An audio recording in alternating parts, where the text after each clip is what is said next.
Hey, it's Sammy for another episode of the I Do Music podcast, and our goal and our mission is to empower and educate musicians and artists worldwide. And on today's episode, we're talking to DJ and radio personality, DJ Infamous, discussing DJing his first party at 12 years old, being on the airwaves and touring with Luda as the youngest in charge, and how spinning at Jeezy's first album release party changed his career. Hey, it's Sammy for another episode of the I Do Music podcast, and I'm sitting down with Infamous. Talk DJ to me. Infamous. What up? Yeah, talk to me. What's going on? What's up? Everything good? Good. So, you'd consider yourself an entertainment powerhouse of some sort, right? Yeah. What does that mean, and why are you an entertainment powerhouse? Just because of what I've done and what I do, continue to do. You know what I'm saying? I'm on one of the top radio stations in the country, V103. One of the top DJs. I'm an artist, producer, Ludacris tour DJ. You know, I wear a lot of hats. I own my own company. I'm CEO of my own label, Infamy Entertainment, which I'm signed to myself. Okay. Used to be with the E1, but currently independent. I just got off that label like 2 months ago. Okay. So now it's my first time being a free agent in 4 years. Wow. So we just, looking for another home. Yeah. Yeah. That's what's up. Yeah. So let's just kind of go back because you started off very young. Yeah. Very, very young. In this game of DJing, extremely early for you, around 11. Yeah. How did you get into At 11? DJing at 11? Most kids are, not exposed to that until maybe high school, if that. Yeah. Well, the movie Juice was like so dope to me. You know what I'm saying? I'd watch. I'm from Lansing, Michigan, so not a lot of hip hop used to just come through there just for no reason or whatever. So I used to watch MTV Raps all the time and BET Rap City. So I love MCs, but I was always fascinated with the DJ. You know what I'm saying? Saw the movie Juice, and then my my sister's boyfriend at the time. This is like 92, 90. This is like 93, something like that. He was a DJ. Okay. He still DJs in Lansing to this day. But when they had got together, it was kind of like it was like it's DJing right in my face. You know what I'm saying? So, going to visit him and stuff like that, it was like, okay, so I really see turntables in front of me. Right. He's showing me how it's done. Like I'd watch like Jazzy Jeff on TV do something, and then I'd see him in his bedroom do something, and it was like, oh man, like this is it. You know what I'm saying? Can we curse on here or not? Yeah. Okay. This is the shit. You know what I'm saying? So then I was like, yo, that's what I want to do. Right. You know what I'm saying? That's Like, of course, at 11, 12 years old, yes, I was playing with toys, playing with my friends and stuff like that. But once the DJing, I saw that, and it was like everything else came second. Yeah, everything else came second. So you from Lansing. We were just talking about it a little bit off the record. I don't know much about Lansing, but I've run into a lot of different people that we've interviewed on the podcast, off the podcast, that are from Lansing. Right. And just talk a little bit about the music scene there and the culture there, how that affected you in terms of being a DJ. Well, the music scene is in Lansing. It's it's a good music scene. It's just hard breaking out. You know what I'm saying? Like even in the '90s, as I'm coming up, just started DJing, and I'm catching wind of a lot of the artists that's from Lansing. Right. They have good music. Some have good marketing. It's just getting it outside is the problem, and that's been the problem for years. You know what I'm saying? Why is that though? I think it's just because certain artists just don't want to take the chance to go out of town. That's true. You know what I'm saying? When I was 18, I said I'm out of here. Yeah. I feel like I did everything from ages like 13, 14 to 18. I did everything. I was on the city station. I had my own slot, my own hour. I had a teen club. I had 2 teen clubs. You were DJing? Yeah, I'm a teenager. You know what I'm Wow. saying? I was doing Michigan State events, icebreakers.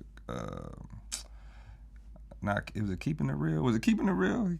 Fake the Funk. Yeah, Faking the Funk. Like I was DJing them already at 17, 18 years old. Yeah. So it's like, I'm popping as a teenager. So it's like, what else can I do here? So I was like, I went to Alabama A&M to get to go to college. What'd you major in at Alabama A&M? Communications with a minor in marketing. Okay. You know what I'm saying? I was already in radio, so communications, and then I know how to market myself real well because just like with the first time I started DJing, I have to let the city know I'm a DJ. You know, I'm DJing at 13. I DJed my first party at 12. Wow. And my partner. How was that? Do you remember that time? Yeah, remember like yesterday. It was my partner Richard Carter. He's one of my best friends, my crew. And he was having an 8th grade party, and he was like, you know, nobody at the time had no money to hire no real DJ. Right. So since I'm starting off, it was like, yo, you gonna DJ? And I'm just like, at the time, to be honest with you, I had 12 records. Oh, wow. And I had 20 CDs. That was it.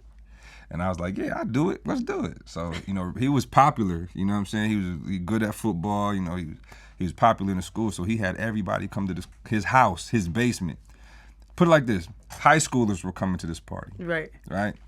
So I'm in the basement and I'm DJing. Like, I have no idea how to rock no party at this point. Yeah. I just knew I had a Luke record that was gonna go every time I dropped it. I had a Biggie record, One More Chance remix. Uh-huh. I had Wu-Tang, Cash Rules Everything Around Me, Cream. Mm-hmm. And I had 69 Boys, Tootsie Roll, and I had, was it Come On Ride That Train?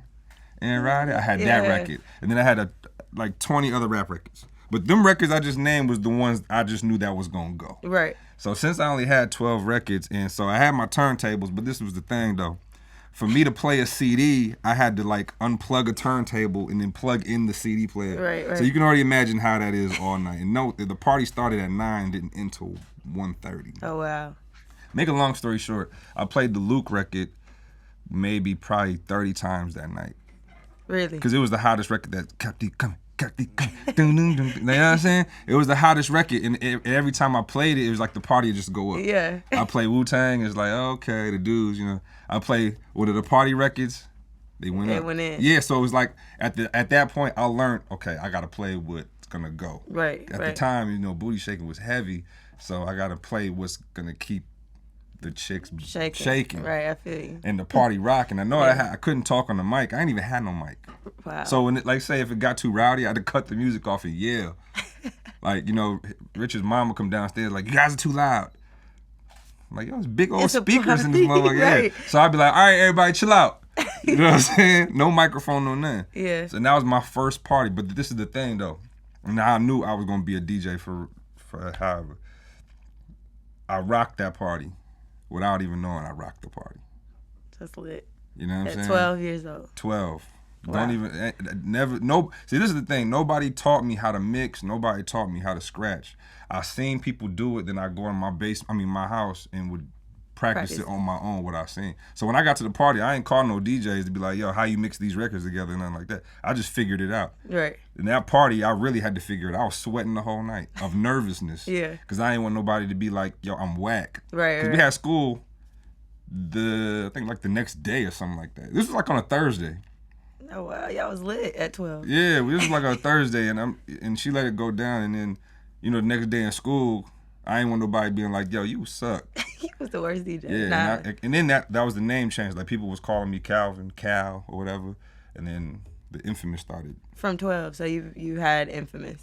Yeah, because we sat the day before the party, you know, he was like, yeah, you can't go in as Calvin. Like, Right. So we sat in my room for like DJ Calvin. like 3 hours. DJ for real. Donald. It was DJ Calvin, DJ Cal, DJ Calhoun, DJ Smooth, DJ Nice, DJ Incredible, DJ Polo, DJ Nautica, because we was going on clothes. Yeah. And then the last one was DJ Vicious. So it was, and then it was Infamous in between it because it was a Mobb Deep record, and we was just looking at records. Mm-hmm. I remember the list like it was yesterday. So Infamous, Vicious, and Calhoun were the last three that sounded like Vicious could have been a little sick, but I like Infamous. And Infamous was, I was like, yo, I'm not going with these. This Infamous is going to do. But the thing is, I was going to change it by the weekend. So, but when somebody, like 5 people called me Infamous in school the next day, and I was like, yo, I'm popping. I'm using it. We cracking. Dang. They were like, yo, Infamous, you killed that last night. Word? Appreciate it. Yeah, and then it stuck. And so then you ended up going to Alabama to school. Yep. and you majored in communications and marketing. You told us that. That's what was the importance for you to go to college? At this point, you very well could have skipped that step and gone straight into radio or gone straight into DJing more, but you went to college. That was important for you. Yeah, I had to become a man. I had to learn responsibility for what I'm doing. Like, my dad is my accountant. Like, from high school, let's go back to high school. My dad was my accountant in high school. Oh, wow. You know what I'm saying? My mom was like my general manager. You know what I'm saying? Like, they was, when it came to financial, dad had it. When it came to how late I'm staying out, where I'm moving, who's coming with me. Right. You got all your crates of records, right? Because I don't want you calling me talking about bring the crates or bring this record to the party. I've done that a couple times. Mom, I ain't got that new Method Man. Mama, bring it to bring it up here. I've done that. Yeah. You know what I'm saying? So my mom would do that. My mom put insurance on my equipment. Like, she didn't know what I was doing. She just knew, like, okay, you buying all this shit, so let me insure it. And my dad is like, okay, you starting to make money outside of allowance and child support. Well, let me manage it. Right. You know what I'm saying? So when I got to college, I kind of I didn't want to leave because I felt like I could stay in Lansing, but then again, I was like, I don't feel like I'm going to get bigger. So I said, fuck that, and I left. And I had to just learn how to move without my parents, network, see if I could take over another market. Right. You know what I'm saying? Like, one of my homies in Lansing that was on the radio was like, yo, you're not going to be solidified unless you can go to multiple markets and become what you want to become, right? Mm-hmm. So I was like, well, I'll go to another small city and work my way that way. Because, small cities, you're going to learn more than you will at a big market, in my opinion. Mm-hmm. In a small city, you got to learn everything. You got to learn, how the city moves. You got to learn the music. You got to learn, it's just different climate from being up north. You know what I'm saying? It's like wintertime is down there is like 60, 70 degrees, where us up in Michigan, it's like snow to your ankle, to your knees, you know what I'm saying? So it's like I had to learn how to be a man and entrepreneur outside, away from my parents, and that's what it did. You know what I'm saying? I felt like my sophomore year I was going to drop out because, again, over time, I got the biggest club. I'm on the city station out at this point in my sophomore year. I had all the clubs, fraternity parties, sorority parties. Got everything you want as a DJ. I got it all. I got every artist, and I'm booking artists at this point. Like, me and my partner Feezy was booking Lil Jon. How'd you get into booking artists, or what? Well, through the radio station. People, they didn't come through the radio station a lot, but they would do call-ins. Right. And I'm just the kind of person, I'm big on networking. So if I'm talking to Lil Jon manager, and he's about to do an interview with us, I'm like, yo, I'm doing a birthday party. How can I get John here? Or how can I? And it starts from there. Mm-hmm. You know what I'm saying? So at that point, I started accumulating that. Lil Flip. We brought Lil Flip to Huntsville, Alabama. We brought Crime Mob to Huntsville. We brought Ray J, CeeLo, Pastor Troy. You know what I'm saying? At this time, I'm like 19 doing this. You know what I'm saying? Yeah. And it made me become who I am to come to Atlanta, because after I did my college stint, I interned at V103 my senior year and DTP at the same time. See, the thing is, I was like, yo, I want to have a foot in the radio business and the label side. Right. So what I did was, when I auditioned for my internship, Hot, I auditioned for Hot first.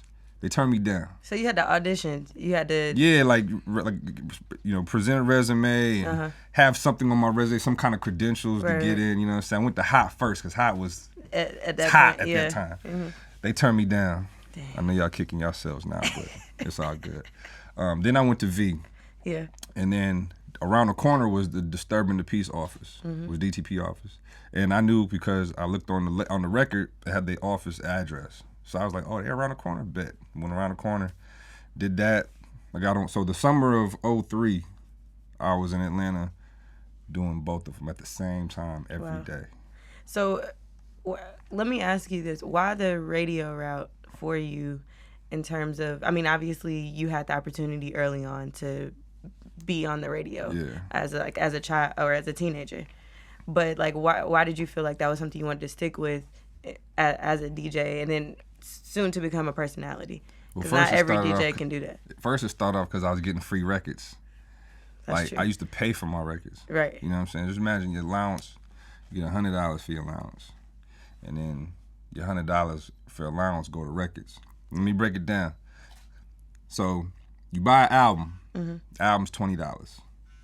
As a DJ, you got to buy double copies because let's say if I want to scratch and go back and forth, you have to buy 2 copies. So that's $40. Depending on how many albums you buy. And then let's say you got to buy singles. Singles at that time was $6.99. You got to get 2 of them because again, in case you want to go back and forth on some tricks or if you're on the radio, you know what I'm saying? Yeah. So just imagine what $100 it gets you. Right. You could probably get like 4 singles, maybe an album, maybe 2, depending on what it is. You know what I'm saying? So when I got on radio, I was like, oh, shit, the label send you records? Like all this, they just send it to you for free? I'm like, oh, bet. This is where we at. Right. Then I didn't even know I was doing this shit at the time, but everything tied in. I was like, okay, I'm on the radio. I'm like, bet.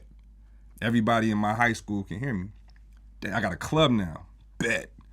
So I could shout out the club that I'm going to be at on the radio and then, you know, just draw more people to the... There was only 10 club in the city.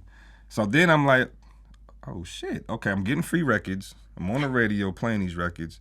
I got a teen club, and I can shout out my teen club, which, of course, it generates money. So it got to the point, I was on child support. My parents split. I got to the point where my mom, she didn't even give me the money no more. She just kept it and put it in for a college fund. So every time I got a child support check, I never seen it up until, from 15 on up, I ain't seen none of that. I was making my own bread, you know what I'm saying, doing parties and stuff like that. It just all tied in, and I didn't even understand it at that time. I was just like, okay, I got to stay on the radio to promote my party. Right. And then to be the youngest DJ in the city, I got to have both. Right. So then that's the real reason why I kept at the radio thing. And then the same thing when I get to A&M, to Alabama A&M, it's like, yo, I'm doing all these parties. I'm on the radio, I think 5 days a week. I did the 5 o'clock drive. So everybody leaving off work, getting their kids, all that. People that are getting ready for, if you worked in entertainment, you getting ready for your evening. Right. It's 5 o'clock, everybody can hear me. It all That's the most in. popping slot you can have. Most popping slot, and it all tied in. So I milked it. So when did the infamous "Talk to Me" drop come? That didn't come till 2008. This is when you were in Atlanta. I'm at V at this point. I've been at V like 4 years at this point. I had the opportunity to have my own radio show. This is where it really came from. Now in 2007, Khaled's a good friend of mine. I was part of still am part of We the Best's family. You know what I'm saying? Even though I rep my own stuff, I'm still, still family. Affiliated. Yeah. He had videotaped. Okay, he had his first artist, Ace Hood. He just got his label deal, so it's big. So he's calling certain DJs to let them know about the situation. They videotape mine. So they videotaping it, and he on a speakerphone. You could YouTube it, it's still on there. It's funny. So he's like, Infamous, I got the new artist. He's like, Infamous, talk to me, Infamous. So every time, I was on the phone, on another phone call. So I didn't know they was doing this. Yeah. So I'm talking to him, and I'm like this. And he's like, Infamous, talk to me, Infamous, you there? Like, I'm there, I'm here. So every time he said talk to me, it's like, he'd get my attention, you know what I'm saying? And it just stuck. So then they put the video all on social media, and it was like, yo, Khaled just kept saying talk to you. It's like every time he said it, you came back to the phone, you know what I'm saying? So when I got ready to do my show, I needed something to wake people up for when I say DJ Infamous. It was just, at the time, it was DJ Infamous. Yeah, it's your boy, the DJ Infamous, the youngest in charge. I went as that because I was the youngest guy, but I had everything. Like, I'm 22 years old at this point. I got the biggest club in Atlanta, well, all of them. Yeah. I'm on the radio 6 times a week. I did live broadcasts. I'm on the radio with Greg Street Monday through Friday. Like, I had everything you could ask for as a DJ in Atlanta. I had the hottest mixtape out. Jeezy gave me a mixtape called The Prime Minister. Like, I'm moving, man. You know what I'm saying? And the thing about it was I needed something else than just the youngest in charge tag. Like, when I talk, I needed like a little spill. Like, you needed that. DJ Infamous, the youngest in charge, but something else. So the Talk to Me came, and I was like, I'm gonna use that. So my PD gave me and my partner Lil Bankhead our own show from 2 a.m. to 5 on Friday nights. Oof. And what we did with that was we just made noise. And I'm not the kind of person to break rules, but I'm edgy. Yeah. So we was doing everything. Like, we was doing club check-ins. We had strippers come to the show. interview them, or it was like after the club you listen to us, and it'd be a little dirty. I mean, it'd be clean, but it'd be like a little raw. Yeah. You know what I'm saying? What popped in the club, or who got their ass whipped, or who, you know what I'm saying? Yeah. Like it'd be that kind of. So I got the attention of, CBS Radio and V103 by us doing that, and then the whole Talk to Me thing turned into a Saturday show, which we had 6 to 10 on Saturdays. So it wasn't really much, because I wanted to ask, was it much convincing for you in terms of getting, this like prime slots, being able to be like the youngest person on the radio? Radio personalities usually are around for a long time. Yeah. So being young and being the youngest in charge, like it doesn't seem like it was much convincing for the program director to put you in that spot. Nah, because I already had everything else. Like, I'm doing the live broadcast Friday and Saturday, so I'm on the air for 4 hours at this club. And then I'm on the radio with Greg Street Monday through Thursday. So it was like really an alley-oop. The only thing was I just didn't like doing a radio shift by myself. Yeah. I like having a co-host. Yeah. Like if I ever decide to come back and just do radio full time, I don't want to do it by myself. Yeah, it's a little bit more exciting. I always feel comfortable talking to somebody. That's true. You know what I'm saying? That's true. And so that's how that popped off. So let's talk about mixtapes, because obviously that's like another alleyway or another outlet for DJs, right, especially. And well, before that, because you mentioned Jeezy and Prime Minister. Yeah. Tell me about your first big Jeezy party here in Atlanta. Man. How'd you end up with that opportunity, and I guess essentially what did that do for you in Atlanta? Because you're not from here. Nah. You came from Alabama. It's a smaller town market in Alabama to a huge market here in Atlanta.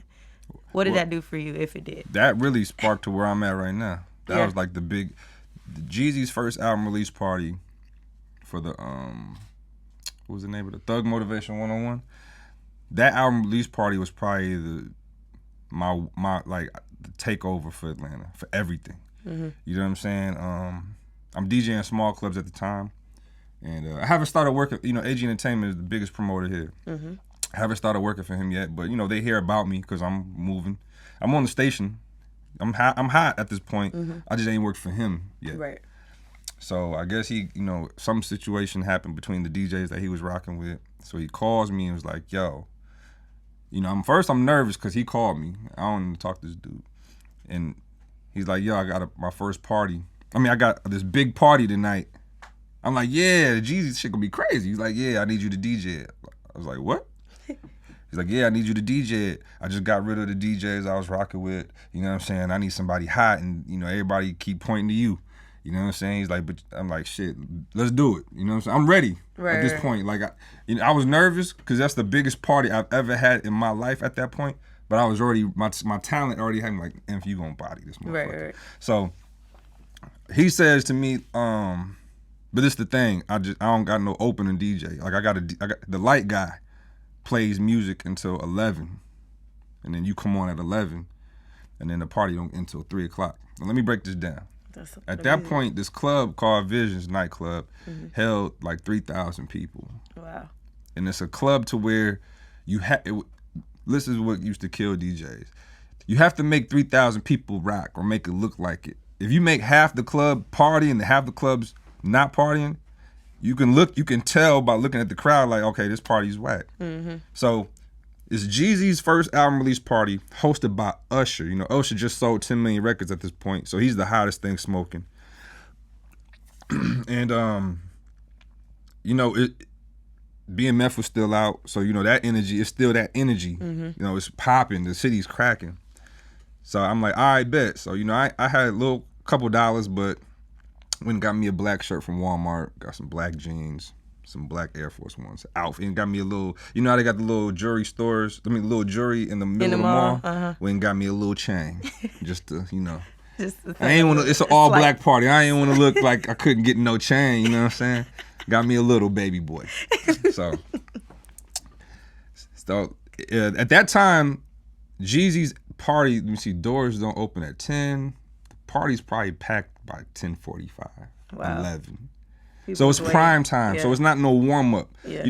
When you go to parties, you got the warm up DJ, then you got the headliner. Yeah. There was no time to warm up at this party. You had to go. So let's say the hottest record at the time was Lil Jon, one of his crunk records. You gotta go. Yeah. You can't save shit. You know what I'm saying? So I basically, now no, I didn't play nothing twice, but I just knew how to conserve my hits. Right. You know, recurrence and, you know what I'm saying, stuff like that. Yeah, I was gonna ask like what Like I had how to keep the party going. Like, I mean, I had to cater to everybody. Atlanta's a melting pot. So make a long story short, it's West Coast people, East Coast people, Midwest people, people in the South. It's a Jeezy party, so you know it's industry, trapped out, street, socialites, strippers, regular people, D-boys, the whole thing. So in my head, I'm like, I'm catering to everybody. Mm-hmm. You know what I'm saying? I'm gonna hit the West Coast people, the Midwest, but I'm gonna hit everybody. So that's how I got through my night until a certain point. I'm gonna tell you what the turning point was. Now note, this party's crazy. It's wall-to-wall packed. It's bottles being everywhere. Usher gets to the party and he can't even, it's so packed that he can't even get to his section. He can't get to his section at all. So he comes to the DJ booth. And I know I'm doing stuff and not thinking, I'm just doing it. I ain't even know what I'm doing. I'm just like, okay, I got the party rocking. What else is there? You know what I'm saying? So Usher comes, you know what I'm saying, is knocking. I'm like, oh shit. I never met Usher before. I'm like, oh shit, what up? He's like, yeah, man, I can't get to my DJ. I can't get to my booth, you know. I don't know what to do. You know what I'm saying? Something like that. I was like, yo, this is what you gonna do. Cause at the point, I'm feeling myself. I'm like, okay, they rocking, they popping. BMF just popped 100 bottles. Jeezy feeling good. Okay, he's supposed to be hosting. Okay, let me make this work. Let me see how I could do this. And this is how the whole movie shit of me making movies in Atlanta started right here. I say, yo, well, in the DJ, but at the time, I'm still using crates and records and CDs and shit. So it's like the booth is tight already. And this nigga got like 20 people with him. And I'm like, this is what you gonna do. Why don't you stand right here, which is like the table of the DJ booth, like the top. Yeah. Because the DJ booth sat up while I could look down at everybody. You know what I'm saying? You standing right here, and then I'm talking just like this. I remember like just, I don't forget none of this shit. I'm like, okay, I'm stopping the music, and I'm gonna say something. And then when the spotlight comes on you, they gonna scream, and then I'll give you the mic, you say something, and then we'll just go from there. Something like that. Yeah. And he was like, all right, or whatever. You know, so I do that, and the first thing I say is like, hold up. Hold the fuck up. Light guy right here. I'm like, man, turn the lights on. Give me a spotlight. Boom. They put it on Usher. Everybody went crazy. Everybody went nuts. It was the loudest scream ever in life that I ever heard. Like women was like, ah! I'm like, Usher's in the motherfucking house. Like talking aggressively so that everybody can look this way. Next thing you know, it's like the whole club is on us. So I'm like, okay, I'm feeling the light. You know what I'm saying? So then I'm like, so Usher starts doing his thing. And then this was the thing. Like at the time, it was a difference between a walkthrough and a performance. Right. When you walk through, you're just walking through. You're not paying for no show. Right. Like the artist is not performing shit. It's a walkthrough. Right. You see me, take pictures. You know, you get paid for a performance, you're performing. Usher's hosting at this point. So I thought to myself, I'm like, yo, this would be a great time to slide in a record for him to perform. You know what I'm saying? At the time, artists didn't like that. Yeah. Because then it felt like they obligated. But I'm like, this is Jeezy's album release party. You know what I'm saying? I've never met Jeezy at this point. He don't even know who's rocking his party. He don't even know. He just like, hey, DJ. You know what I'm saying? I slide in, crowd go crazy. He has to perform it. You know what I'm saying? After his part for I slide in another record. Yeah. Then I slide in another record. Oh, he done did a full show? He did like 4 records before he was like, hold on, DJ, hold on. I gotta get to my section. You know what I'm saying? So then we like, okay, he can't get to his section. It's still bright, like lights, just like this. We had the whole club lit. Now security's as he's performing, security's down there making a way so he can get there. So I made that movie.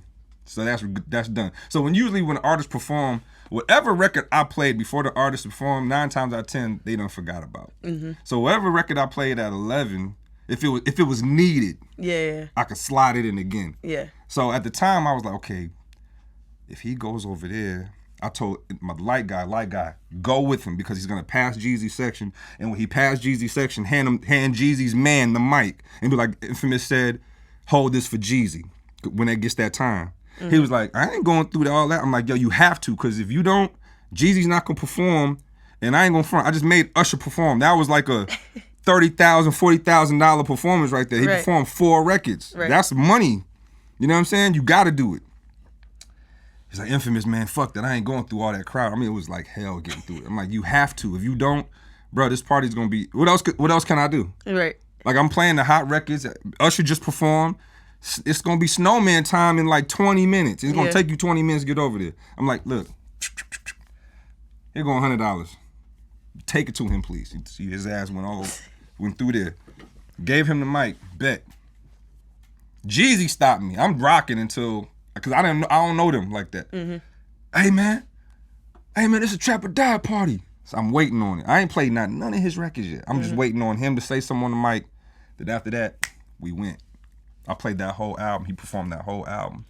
This is the first time I seen money raining, bottles, some hundreds of Moet bottles coming all at the same time. And I'm rocking this bitch, killing it. Make a long story short, at the end of the night, they count money in the back. I walk in the back to get my money. And at the time, his manager and partner, Kinky B, and coach was like, yo. I was like, damn, my bad. It was a lot of money back there. I was like, damn, my bad. I ain't mean to interrupt y'all. He's like, nah, man, come on in. Sat down, was like, yo. Looked at Alex, the promoter, was like, yo, whoever this kid is, you need to have him rocking your parties from here on out. Like, we don't even know this nigga, and this nigga bodied it. Right. He's like, a lot of DJs have been nervous and scared, which I was, but my talent just said, fuck all that. Yeah. You ready? You been groomed for this. You done it so many times in different lights that this is the stage that you wanted. There's a reason why you got that spotlight on. There's a reason why Usher came. It was a reason why they told you to DJ at 11 o'clock, knowing I got to go till 3 o'clock, and the party's cracking at 11 o'clock, 11:15. You know what I'm saying? Right. It was a reason for all that, and I was ready for it.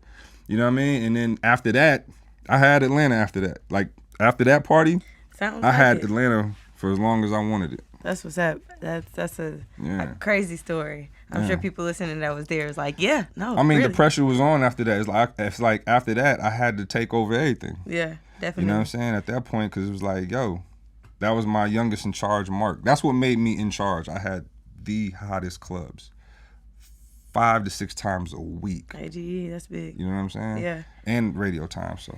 That's what's up. So I kind of want to get into the fact that, I mean, you talked a little bit about what it takes to entertain. Like, I think a lot of, there's so many people that DJ, parties and events. Let's talk about that. Yeah. You entertain, though. Like, it's more to you than just spinning a record. It's more to you than just, looking into the crowd or getting on the mic to yell at us at a party. Right. What are the key things for you being a successful DJ that you have to do in order to rock the party? You gotta be a people person, man. Some DJs aren't people.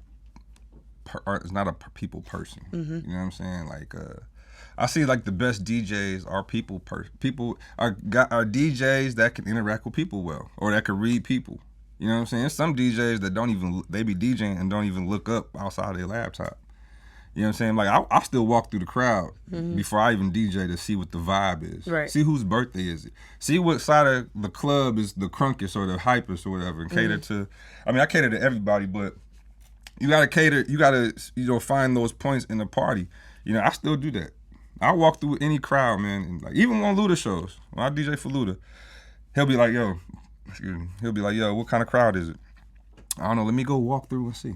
Yeah. You know what I'm saying? And some DJs do this. Don't even know if they dancing or not. You know what I'm saying? That's why, like, a lot of the dopest DJs are people friendly. You know what I'm saying? So another thing is, you started DJing at a time where people were still using tables, still using records. You had to have your crates and all of that. Now it's a time where you don't need everything.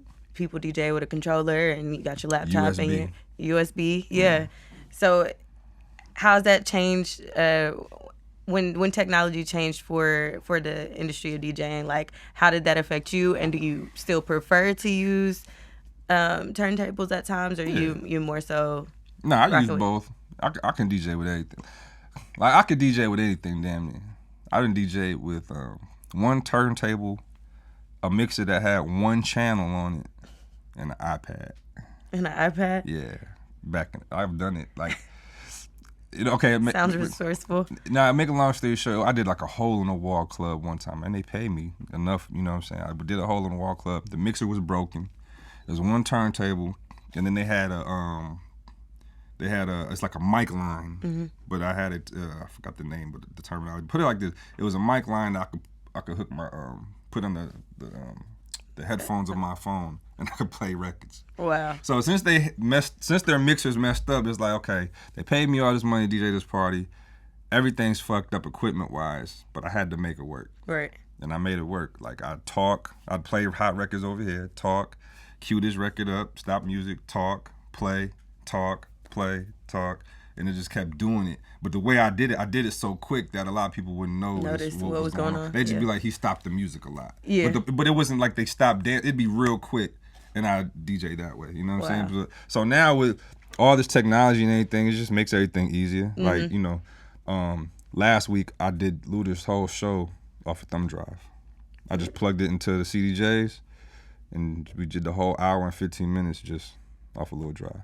That's crazy. But I say this, I could get away with it and doing whatever because I can really DJ. Right. Like, if you ever see me pushing buttons, I can do that. Because I could really DJ. Yeah. There's some people that's all they can do. Like, look, if you put turntables in front of a lot of people, take away their laptop, and they just have to use real records, it's going to be not a lot of DJs. You know what I'm saying? I mean, not knocking it, but it's just, I know how to really DJ. If you give me all records, I'm fine. I could do the same thing I do on the radio. In the clubs, I could do the exact same thing. You know what I'm saying? And I want it that way. I want the skills. Yeah. You play a record right now, I could tell you what record to mix with it just off of hearing it. I don't need to look at BPM or nothing like that. I ain't learned BPM for real till like maybe 4 or 5 years ago. Really? I've been DJing off of sound all this time. And I'll say it now because I don't give a fuck, but I just learned this shit like maybe 4 or 5 years ago. I never asked and nobody taught me that shit. Yeah. So I never had to ask. All I knew how I was, okay, this is what the beat is. Okay, I know what to mix with that. That's dope. You know what I mean? And so, okay, you talked about touring. You're Luda's official DJ. Yeah. Did that come from your internship, like Determined to Peace? That relationship come from there? Or like how did you end up being his official tour DJ? Things come around full circle all the time. I interned at DTP 03 going to 04. And then that's when I met everybody. I met Luda, Phil, all the artists.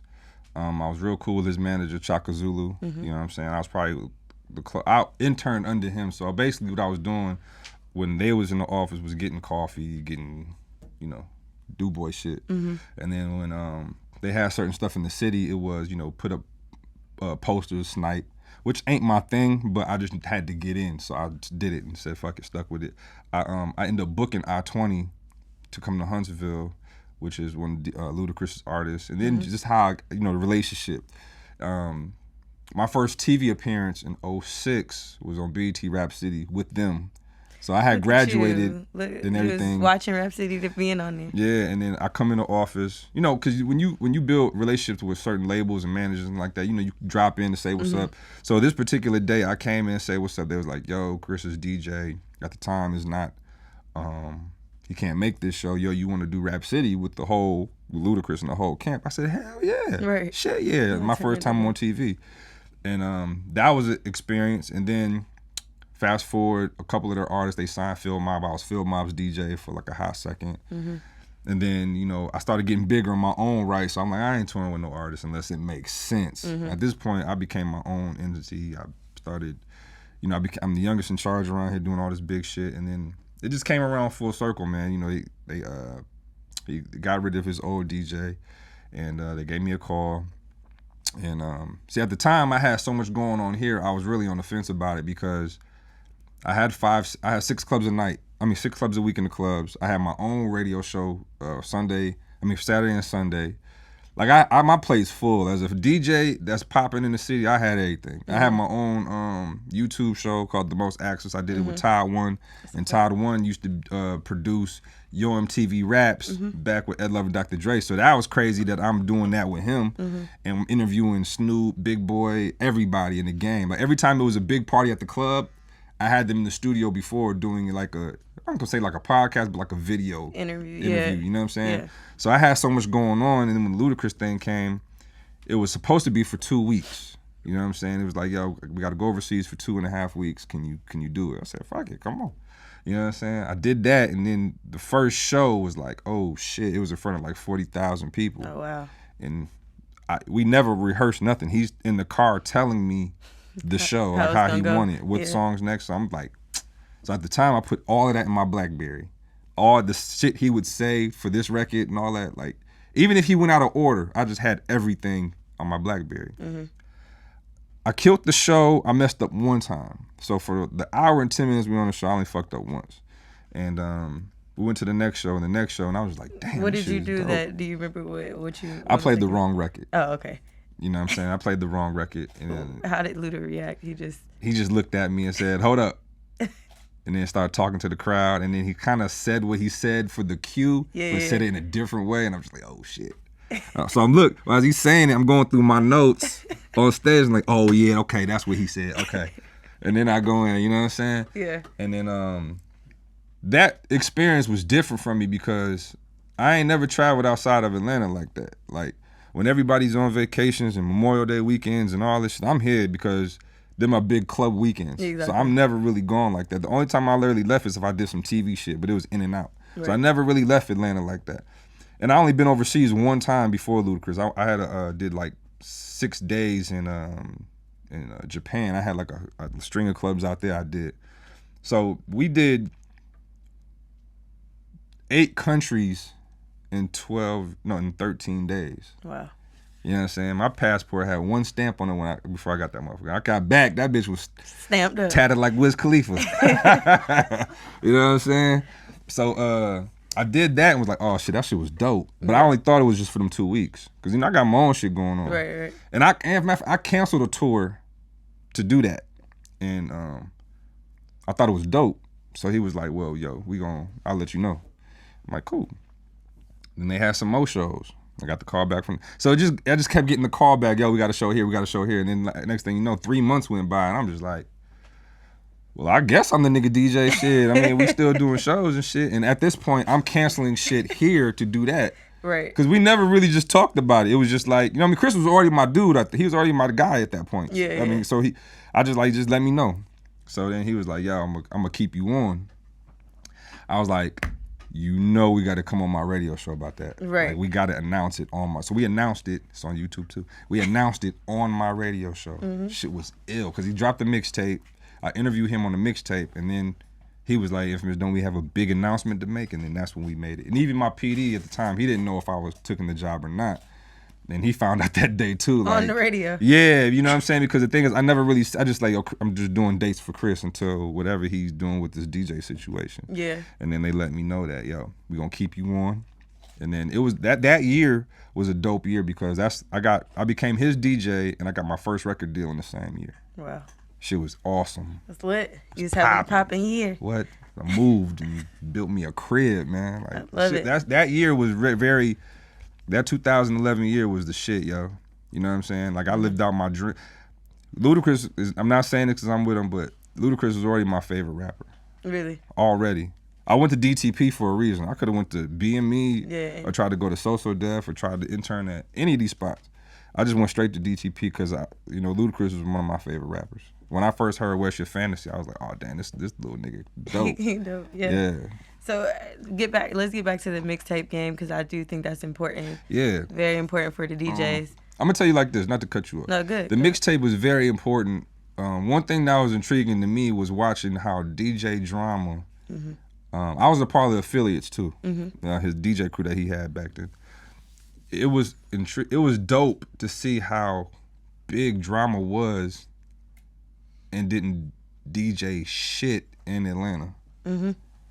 I used to be like he was big off the mixtapes, and then at the time he had just got a satellite show, and then a little after that he got the show on Hot. But it was crazy to me how he's one of the top DJs and he don't hardly DJ no parties or shit in Atlanta. Mm-hmm. And that shit used to literally bug me out. Like, yo, how the fuck? Because it was like, the way I came up, I viewed, like, I'll say Funk Flex. You know, everybody in the DJ world loves Flex or, you know, the way his story is. You know, he's the #1 DJ in Atlanta, got the biggest clubs. He had the Tunnel. He puts out albums. He does all the biggest parties. If Jay-Z do a party, he's doing, like at the time, you know what I'm saying? And it was like, you know, it was the club guy, the club radio guy. So that's what a lot of us, you know, would view it. So when you go back to why the radio, you know, that was another thing. Yeah. You know, we watching how he's like the biggest DJ in the world. And, you know, there's the radio club. So when I get to Atlanta and Drama, now he had these mixtapes pumping. So I could see how he's so hot. But I was like, damn, you bigger than the club guy too? How does that happen? Right. You know what I'm saying? Off of these mixtapes. So then I'm like, I get in the crew. Crazy thing happened, you know, that raid happened. No. With DJ Drama, you know, his office got raided. Yeah. So his office got raided, and I've been an affiliate maybe 2-3 months. I just moved in my studio into their studio the same day raid happens. Dang. Lost all my equipment, everything. But the thing about it was the way they was moving as a machine and the way the mixtapes that he was doing got him on certain platforms that being the club guy wouldn't. Right. I seen it firsthand. I seen him make his first album. Like I'm seeing the process of him making his first album, and then on the flip side, I met Khaled the same time. I'm seeing Khaled how he makes records and how the network and affiliations with everything works as a DJ. But I seen for the mixtape more with Drama. So I'm like, damn, that's the missing piece to this infamous shit. I need to do some big ass mixtapes. Right. So I did a couple mixtapes that was brewing. I did one, Young Dro, Young LA. That was a good one called White Boy, Black Boy, White Boy. That was a real good one for me. Yeah. And then I got the Jeezy call and was like, oh shit. So it was the whole nervousness thing again, because I've done tapes, but I never did a big tape. This was gonna be that's probably my biggest tape to date still. So it took me I did that tape like 4 times. Really? I did it in Cannon's living room, Don Cannon's living room. I made that mixtape at Don Cannon's living room. We did it 4 or 5 times. Because the thing about it was this tape was gonna put me in the streets. See, I wasn't in the streets heavy like that because I'm doing high-end parties and I'm on the radio, I'm corporate and all this extra shit. This mixtape was gonna have me in the hoods. So I had to make sure it was right. So we in Cannon living room for like 3 days. And I did this bitch over and over. Jeezy and them, he'd be like, yo, you done yet? Oh yeah, I'm putting the finishing touches. Yeah, I did the tape all over again. We listened through it. You know what I'm saying? We had some chicks over. We listened to it. I'd be like, man, it's missing something. And I didn't know how to talk like Drama did and them on the mixtape. So I had to practice that. Yeah. So we in Cannon living room because we stayed in the same complex in Buckhead. And we in this living room for 3 to 4 days trying to finish this tape. And I finally finished it, presented to Jeezy. Jeezy rock with it. Yeah, I'm talking about probably 200,000 tapes went out that week when we released it. And then that was my first time getting on MTV. They had the Mixtape Mondays on MTV. And then after that, I did like almost every tape I dropped. I flying to New York to do Mixtape Monday on TV. And like the mixtape, it put me in the streets and it put me in avenues where the club and radio wouldn't. So at that point, that became important. Because now, you know, if I'm riding I'm in Shreveport, Louisiana, just, you know, hollering my partners or whatever. I got family out there. And next thing you know, I'm in the hood and my mixtape is bumping everywhere, yo. And I'm like, oh, shit. So then that's where I talked to Drama, like, yo, how do you? And he's like, yo, these mixtapes didn't put me across the world and shit. So at that point, the mixtape became important. And then that's when I just kept doing it and was like, okay, I got to keep this mixtape thing going with the clubs, with the radio, and with everything else. So let me ask you this in terms of today, like, because a lot of the change in terms of like streaming and how people, you know, some will argue that putting out a mixtape or not an album might not be the best. Do you think that that's as an artist, putting out a mixtape is still important? Yeah. I mean, because now what you can do is you can put the mixtape. I mean, I'll put it like this. The people that get mixtapes aren't the same people that get albums and all that. It's different. So it's like you could put a mixtape out. That mixtape, you can still have it on iTunes, Apple, you know, streaming, Spotify, all that. I mean, it still makes sense to do it. It's just now that you're monetizing the tape too. Yeah. Because off that tape, a record's gonna blow. And then that's gonna turn into the label wanting to work it, and then that's gonna turn into revenue, and then it goes. Yeah. So it still makes sense. You know, if the mixtape is not receptive well, then it's just a mixtape. But a lot of these mixtapes end up turning into the album. Yeah. Like, or the songs off the tapes end up turning into the real single. Yeah. So it still makes sense to do it. I just feel like certain artists need to market it more and then ride your tape out. Like, you know, not everybody has the luxury to drop a tape and then 3 days later you know what the single is. Right. Like like when Yo Gotti drops stuff. You know, not everybody has that luxury to where Yo Gotti will drop her tape. A week later, you know what single is going to be. You know, it's going, it's moving. Not everybody has that luxury. So for the ones that don't, man, if you feel like you got a good product, ride that out.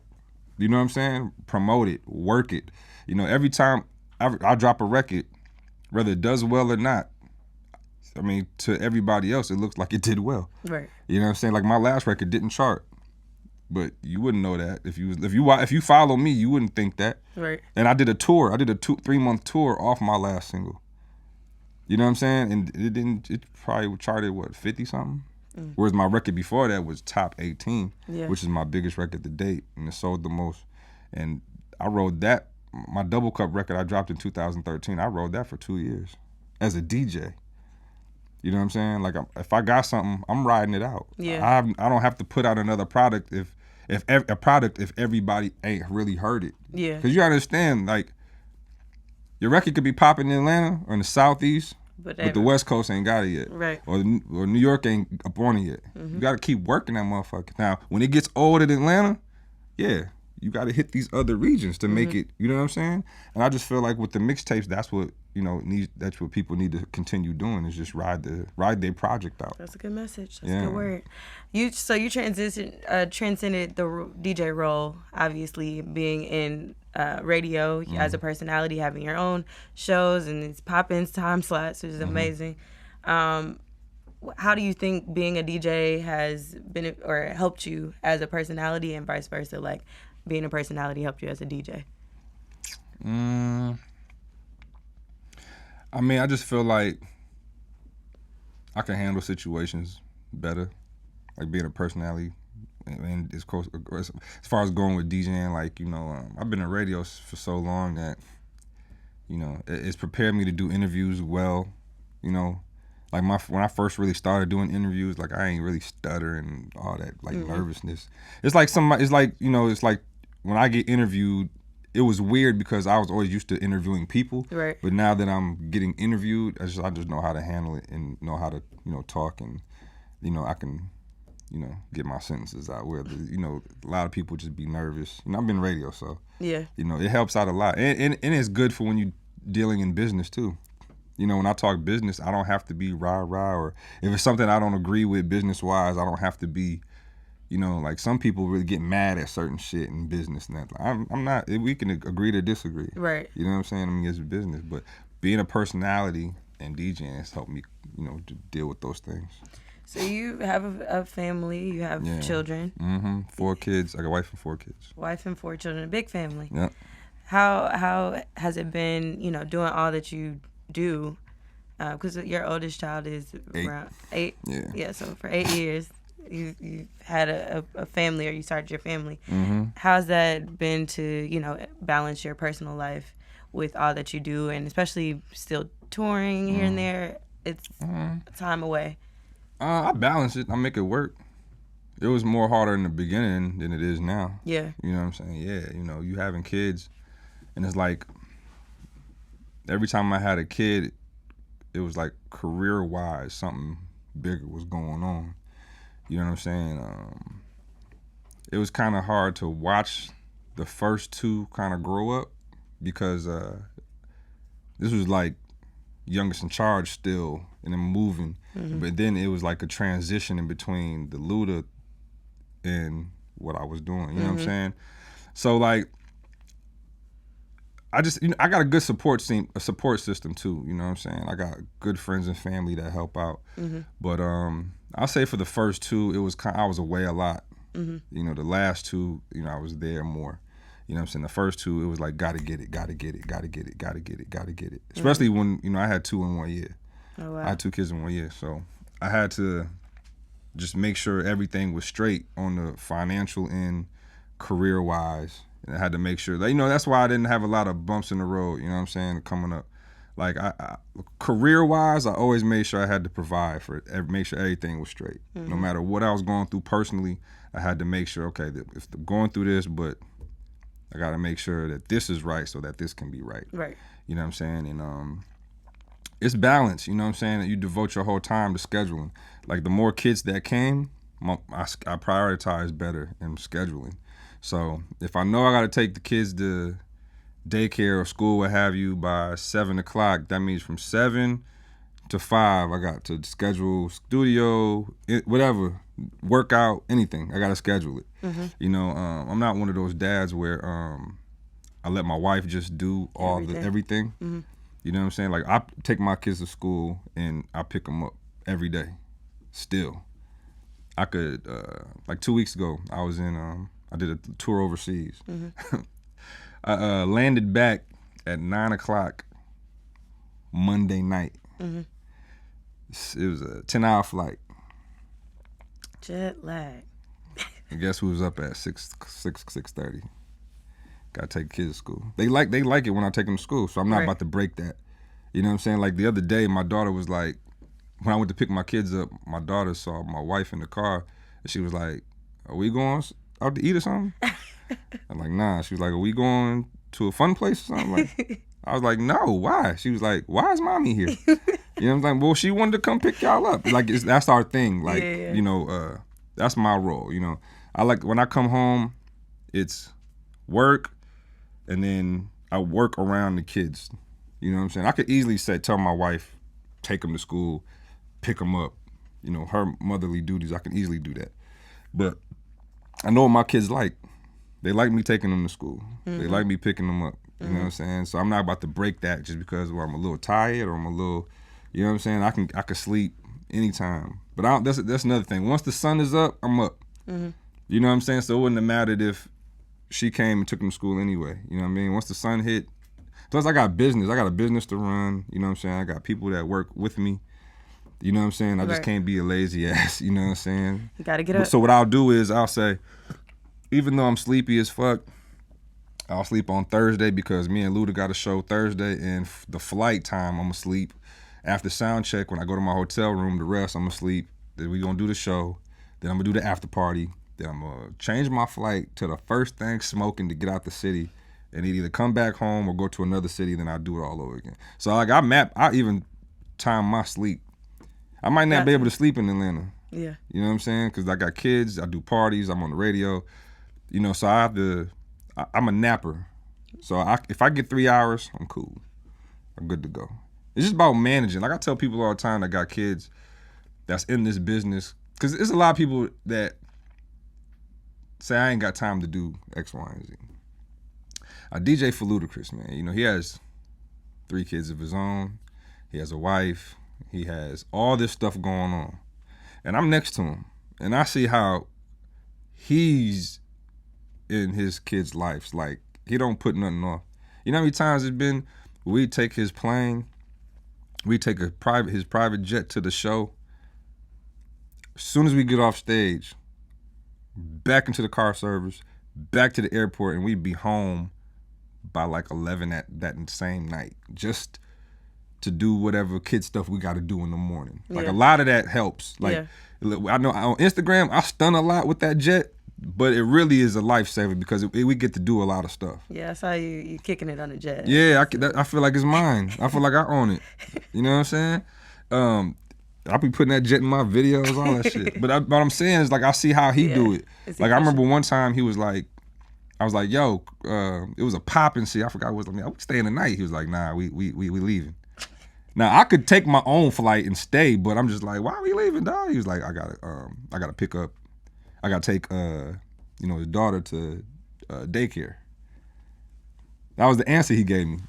So I'm like, yo, we leaving because of what? He was like, I gotta take my daughter to daycare in the morning. I'm like, nigga, you Ludacris, man. You can have any, but in my head, not thinking of why. That's what he does. You know what I'm saying? So I do the same. Like I do the same thing. I've always kind of did that anyway, but I asked him because he's bigger. He could do. He could have somebody pick them up, or he could have mother take them or what have you. But he don't. He does it. And you know what I'm saying? And that lets me know, like, and he's busier than I am. So I have no excuse. Right. You know what I'm saying? Like, I change my flights almost every time. Just to, if it's a commercial flight, I change my flight every time to get back to whatever my kids got going on, or my wife got something going on. I'm out of there. That's what's up. Yeah, it's I respect that. prioritized. Yeah, gotta do that. So the balance and definitely prioritizing are important for you. I wanted to ask you, how do you think radio specifically has impacted hip hop and the hip hop community? It's particularly in the South, because you mentioned something about the South earlier, and like even when it comes to like breaking records here first, that's usually what happens. Yeah. Radio is important. Yeah, like a lot of people, like some artists think radio isn't. Right. But you got to hit record is because of radio. Like, you can stream and do all that all you want. It's still the radio. You still need the radio. You know, the radio is still important. Even though you have all these different platforms to hear music, radio is still important. Everybody that's selling records, but just believe that they got a hit record on the radio. Yeah. You know what I'm saying? Like, for an artist listening, what do you think the best avenue is for them to get their song pushed on the radio, or to get to somebody like you? Build the story up. Like, not everybody has the luxury to drop a record and the people just accept it. Not everybody has that luxury. I wish I did. Even I don't. And I'm on radio. I have to work. I still have to do radio interviews. I still got to call DJs. Excuse me. I still got to hit program directors. I got to do all that. And I'm in it. Like, I'm in the system, you know what I'm saying? But I still got to work too. You know what I'm saying? Yeah, you still need the radio. Introduce yourself. First off, say hi. What's up? I'm such and such. Right. Everybody forgets the introduction part. Everybody just comes in. I need this. I need. And then as the radio personality DJ, we're like, yo, who are you? Why am I playing this record?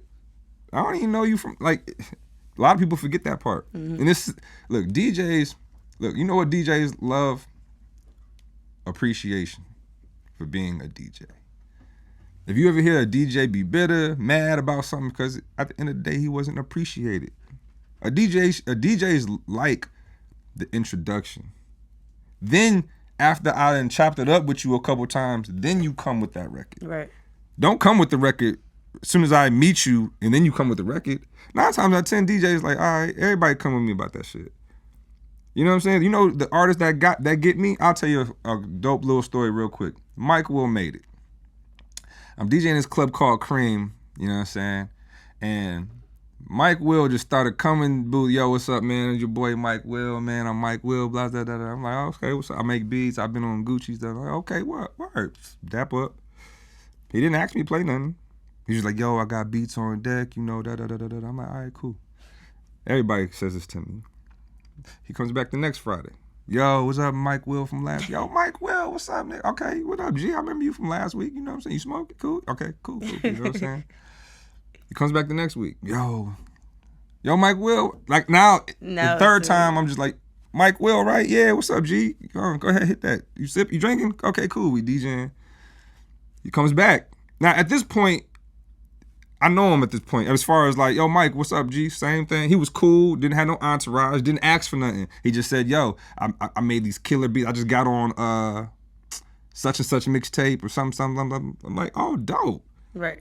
I'm like, damn, bro, I might need to get with you. You know what I'm saying? Like, at this point, then it turns to exchange numbers. Then it turns into, yo, I'm about to start trying to do my first little single. You know what I'm saying? Let me get some beats since you've been coming up here, and you got these. You got placements with other people already. Cool.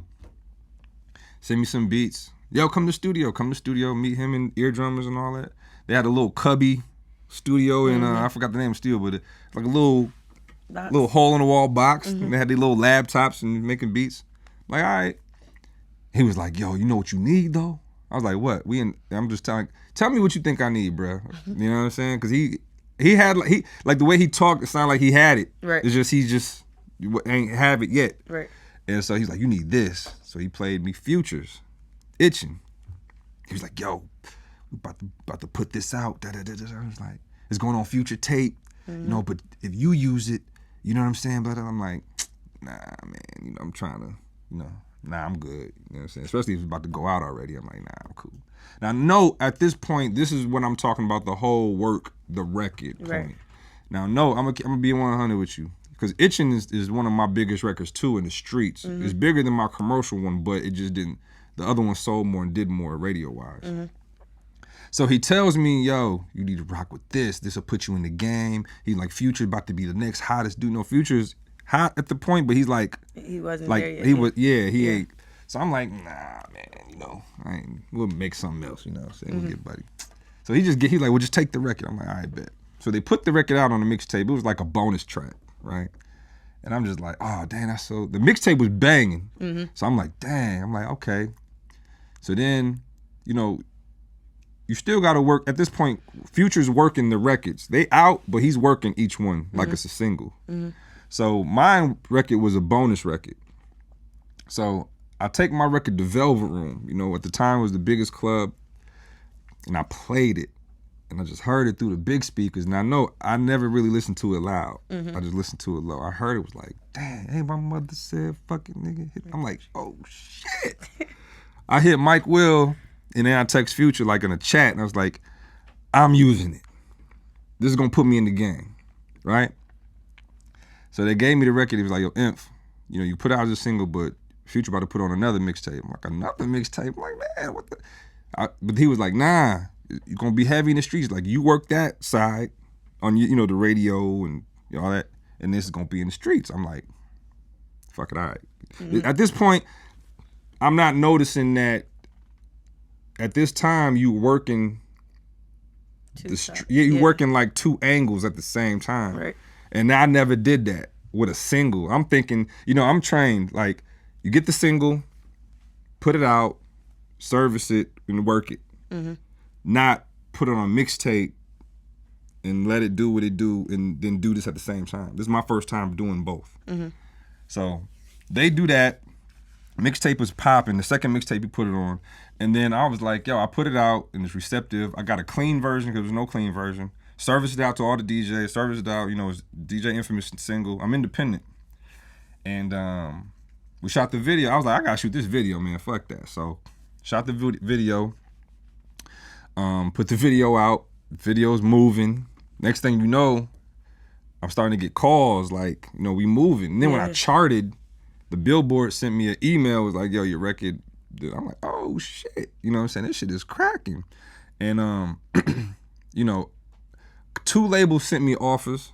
I looked at the contract. I'm not a lawyer, but I just looked at the contract and it just didn't look right. So I was like, nah, I'll just ride this one out. Mm-hmm. But doing that record introduced me into the label world. Mm-hmm. Mike Will and Future gave me a dope ass alley-oop. I had like I told you, I had to work it. Mm-hmm. So getting it on BET, getting it on MTV, shooting the video. The video was 10 grand. Getting everybody on board with the like to make everything happen. Getting the clearance for for Future to sign off. Mike Will did the beat, getting to sign off. Everything. Right. All independent. I never did this before, so I'm learning as I go. Right. I was about to say, are you asking people, do you have any like mentors that are doing this? Okay. Being close to Khaled and Drama, I seen how it could kind of go. Right. You know what I'm saying? And I kind of knew on the radio side how to do it. So for me, DJs would be like, oh, Infamous, this record's banging, it's off the mixtape. But I can't play it. Ain't got no clean. Oh, Mike, send that session. Clean version, squeaky clean, dirty, and then the intro before it, like the instrumental, so DJs can mix with it well. Mm-hmm. Serviced it out. Got the video shot. BET, MTV, VH1, Fuse. All of that. I just went to my phone with who we know. You know what I'm saying? I had DTP help me a little bit on that. You know what I'm saying? We put it through iTunes independently. So at the time, 50,000 independently. You know what I'm saying? And that was my first taste of just independent moving with money. DTP had this raggedy ass van at the time where they did the promo with the street teams and shit. And there was it didn't have no air conditioning. And this is going to summertime, you know what I'm saying? You know, me, my partner D, and a couple other folks. I hit the road. I was like, I have to hit radio stations and let them know that this is my record, even though it's on future tape. I gotta let them know that this is me, right? Outside the video, and I'm doing this shit just off of seeing how other people have done it that I'm close to. You know what I'm saying? And it worked. Yeah, Itchin' was a huge record. It's, video did well, and iTunes did really well. I wasn't mad at that, and. I ain't gonna lie, man. That was my first taste of just independent, but that led to other offers coming in. Right. And then E1 came with a better offer, with a better deal, and then me and my lawyer talked it out. We took the better deal. That's what's up. Yeah. That's what's up. Yeah. So, can you recall? You gave us a few memorable moments. I mentioned the Jeezy party. Mm-hmm. Your first ever party at 12. Mm-hmm. But is there any other memorable moments you can think of as a DJ or a host, being on the radio or even DJing in the clubs? You know what? After all those moments, my next real moment, it'll probably have to be that 2011 year. You know, that year was phenomenal, man. Like, I got a Ciroc deal. Oh, really? You was Ciroc Boys? I was. You was? Yeah, I'm effing vodka now. Ah, okay. Shout out to my brother 50 Cent, you know what I'm saying? Interesting. Yeah. Okay. Salute everybody over there. It was good, but it was a good run. It was a good run. It was a good run. But in that same year, I got a headphone deal, Dope. Ciroc deal, record deal, Ludacris tour DJ, and I didn't get a clothing deal with Neff, but Neff Clothing sponsored me very well. They put me in my first print ad in the Source magazine. So nice. It's like one page for their ad campaign. It was me and Drama dressed in their clothes, and that was my first like clothing ad. That's dope. But that whole year they've been giving me clothes and sponsoring me on events. You know, it wasn't no deal, but they did enough to where I felt like it was a deal. Right. Yeah, and that year was incredible. That's what's up. Yeah, that year was incredible. That's what's up. Yeah. Well, first let me ask you, because I know you have a slot with V. Was it 9 to 10? Yep, 9 to 10. Mondays and Tuesdays. Yep. Dope. So happy to see you rocking the airwaves still. What else do you have up next? You said that you were independent now. Yeah, I'm in between labels. You know what I'm saying? Just looking for another home that believes in the project and believes in my records and myself. You know what I'm saying? So I'm just finishing this album up. Just having it ready, you know what I'm saying, to whoever, whatever the best situation is to rock with, we're going to rock. Also, I got my DJ Infamous Weekend that I do in Lansing. It's the 3rd annual DJ Infamous Weekend, giving back to community, giving back to my high school that I graduated from. There's a lot of violence in my city, so I try to bring an event to where there's no violence. You know what I'm saying? I do a charity basketball game. I do a 30 and older like kind of party because everybody 30 and older doesn't party with everybody younger because of the violence. So I try to give everybody that's really working class and family, give them an outlet to party and stuff like that. So I'm doing that again in August. My 3rd one has been very successful. All the proceeds from a charity goes back to high schools. We do backpack giveaways, stuff like that. This year I got some surprises just coming. It's gonna be crazy. This one's gonna probably be the biggest one. That happens this summer? Yeah, August. Yeah, I got some stars coming this time. So. Okay, I see you out here. So and then giving back feels good too. Yeah, for sure. I've had a lot of success in my career, and I really haven't gave back until I started doing this weekend. I've offered my time to stuff, but I never really just gave back. I could do a DJ Infamous Weekend in Atlanta. But I feel like the city that I come from needs it more than Atlanta does. Everybody kind of does one here in Atlanta, but my city doesn't really have anything. Like, we don't even have a club to go to. Wow. We have like a couple lounges and that's it. Yeah. So me being from there and used to do parties and I used to bring rappers through there, I feel like doing this DJ Infamous Weekend would be very dope for the community, and I'm going to my 3rd one, and it's been very dope. Yeah. Well, I commend you for that, giving back to the community, and also all this your success, going from the youngest in charge to the main event, right? Yeah. Now I'm just infamous now. You just infamous. Just talk to me. That's it. Yeah. That's what's up.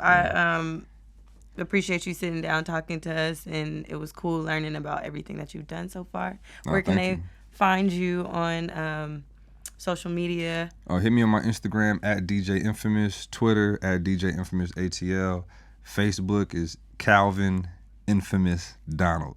Come on, real name.